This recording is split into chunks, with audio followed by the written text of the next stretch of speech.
Bonjour à nouveau Abdelkader. Bonjour à nouveau Atifa Olafa. La pensée du jour. L'absence de communication a gâché beaucoup de choses qui auraient pu être éternelles.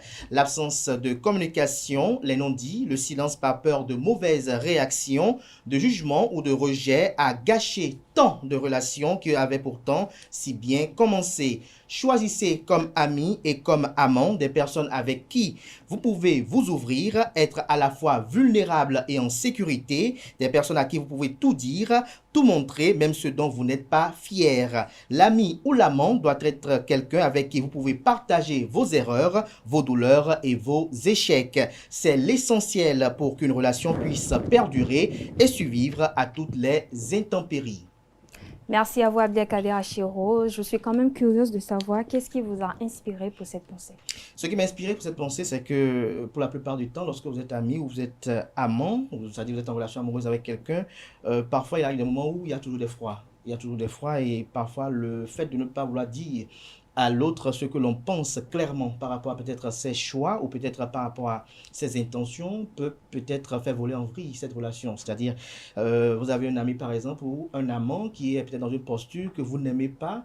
Le fait de ne pas dire, vous laissez libre cours à des prétentions, à ce qu'il puisse avoir des prétentions, dire tiens, il ne me soutient pas. Alors que peut-être votre silence, votre calme à vous, peut-être traduit autre chose, peut-être vous êtes dans la réflexion de voir comment vous pouvez peut-être imaginer comment le soutenir autrement. Mais le fait que vous restez calme comme ça, parfois, ça peut amener l'autre à avoir d'autres réactions et l'absence de communication, comme je le dis, l'absence de mots gâche beaucoup de relations. Et cela, ça peut... C'est valable aussi sur le plan professionnel. Lorsque vous êtes avec des collègues et que vous n'exprimez pas ce que vous pensez, ce que vous ressentez, parfois, on pense que vous êtes dans l'inaction et le fait que vous soyez dans l'inaction, le patron ou d'autres personnes peuvent peut-être prendre des décisions. Voilà.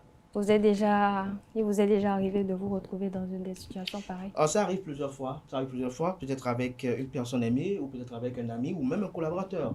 Le fait que vous ne parlez pas, on estime peut-être que vous êtes complice, vous êtes compatissant ou peut-être parce qu'on dit tout ce qui lorsqu'on ne dit rien, on consent. Vous voyez un peu, voilà un peu un petit souci par rapport à ça. Voilà. Merci à vous Abdelkader. Merci. Merci pour cette Vous êtes à l'aise là pensée. aujourd'hui? Si.